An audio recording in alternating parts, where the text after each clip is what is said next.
來講，桃園中壢昨有一笪工地，一個工人是對懸的所在摔落來吊重傷，加上着指控工地這個安全的措施做無夠，這個建商無照規定來通報，也出代誌了後，閣無人慰問。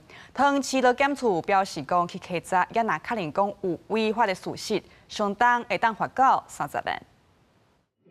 救護車趕到意外現場，趕緊將傷者外傷先處理了後送病院。傷者因為對真懸的所在落來，規身軀真儕切鬱傷，加在人有清醒。約60多歲的男性意識清楚坐在地上，他的同事表示，患者約於1.5公尺高處不慎摔落。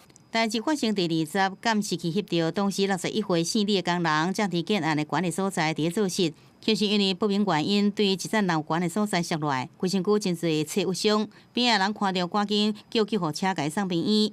家屬講，姓李的工人傷勢一度變甲真嚴重，懷疑是講現場的安全防護無夠，才造成這個事故。連安全措施、鷹架什麼都沒有，為什麼要讓工人上工呢？有公司過來醫院嗎？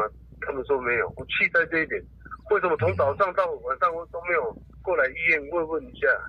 那個沒有，你自己看工程管理1樓的話，他們基本上都不會先答應價。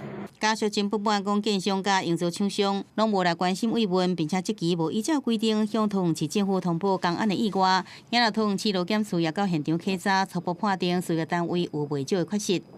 工作場所的高處作業及上下設備的設置未符合職業安全衛生法令的規定，現場也沒有作業主管指揮監督勞工從事作業。本處後續將予以停工，請事業單位做改善。